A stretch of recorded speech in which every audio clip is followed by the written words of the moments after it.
What's going on, YouTube? It's Dom again. Here today what we're going to be discussing is track essential and key things to do before hitting the track in your 392 or on your way to the track. Most of my actual runs on the track are at the 8-mile track.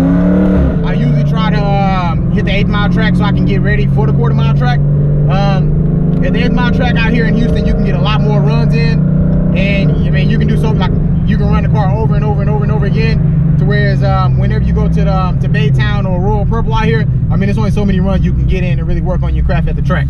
Some of the key things I'm gonna talk about is one, which I think is probably the most important, is resetting your throttle response. Like, it's major.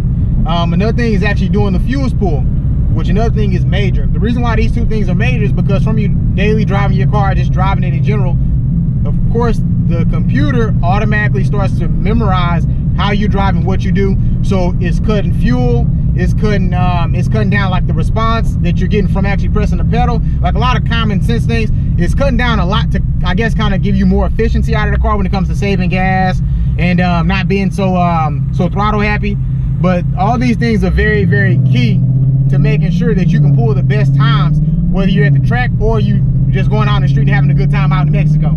So let's get right into it. So the first thing I'm doing is, of course, doing the fuse pull. Whenever I'm doing the fuse pull, the reason why I'm doing this is because I want the car to forget however I was driving. Whether I was driving slow on eco mode or whether I was driving fast on custom track, street, whatever the case is, or sport, my bad. I always want to make sure I'm pulling this so it forgets exact, like it's not going to hold back at all. So because I noticed that some people say they lose power over time. I don't want to say you're losing power. Your car just kind of get used to how you drive.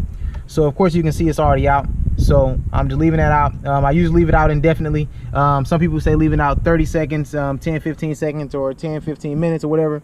If I know I'm going to race, I just, as soon as I pull up to the house, I pop it out. I let the car sit for a while without it in there. Usually it can be from 5 minutes, or say sometimes it can be 20 to 30 minutes. Okay, I notice no different results based off the time. Although I haven't tried just pulling out and putting it right back in. So after that's said and done, you want to go ahead, press that back in there, secure your cap. After that, the next thing that I'm doing, I'm resetting my actual my throttle. The reason why that's important is because, again, your car gets used to how you press the throttle, so it starts to kind of change on. I'm trying to figure out the right words to say it, but anyhow, your car just gets used to you smashing on the gas. So to do that, of course, you want to shut your door. You got your keys on you. You want to put the car into run mode. My bad, yeah. So run. Let everything do everything. Start up. Okay. Now after this, what I'm doing is I'm holding the gas down slowly till about 20 seconds. You're gonna notice it beep, and I'm gonna have this light over here flashing. And again, just 20 seconds. It's gonna do that maybe like once or twice. After it does it for the second time, that's when I'm usually starting counting 10 seconds. That's gonna complete the whole 20 seconds. Boom. So after that, all I'm gonna do is slowly let off the gas till it's all the way done. After that, you can just go ahead and crank the car up. All right. Now, what I notice when I do this is the car starts to, it's louder, it's more responsive.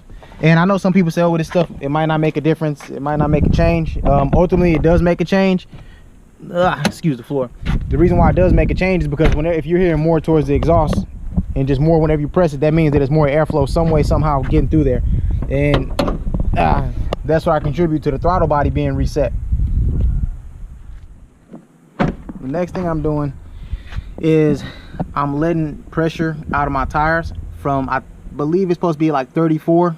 I let it down to about anywhere between 24 to 25 psi. I've kind of tinkered with it on around 20 psi, and I got a little bit better results. But I mean, that could have been from anything. I haven't tried enough for it to make an actual difference. Now, right now, what I'm running is the G2s, the F1, the Eagle F1s. Now, obviously, on the wide body ScatPack, these are 305s. So I know with stock ScatPacks, you can be anywhere between 245 and 275. Or my bad, not stock, standard ScatPacks. On the wide body, obviously, it's 305s all the way around. So on the front, I'm running the Pirellis that it came with, the P0s, and here on the back, I am running the Eagle F1s. I've tried the Pirellis, of course. I've tried the Eagle F1s. I forgot what other tire I tried, but mainly these are the on the rears. The only ones I've tried that I can actually say that I gave it a full shot is the Pirelli P0s, which are not good. I think. I mean, I don't really get good results from them. And then the Eagle F1s, they've been good. I've been able to get some good times. Next thing here is, of course, going ahead and get ready for the track. I'm about to change clothes or whatever. I'm about to lessen pressure out of my tires. I'm also, again, like I said, you already seen me basically do all the resets on the throttle body. Let me not say throttle body, but reset my throttle response. And also resetting the adaptive settings on it. Basically as if I just pulled it straight off the lot. So it's about time for me to start getting ready for the track. So I'm about to go ahead and change clothes and everything. And I'm going to show y'all some in the car footage. I'm also going to show y'all out of the car footage, just so y'all can see how I'm launching, what modes I'm using, what setup I'm using, so you guys can actually see how to optimize your times out of a stock ScatPack.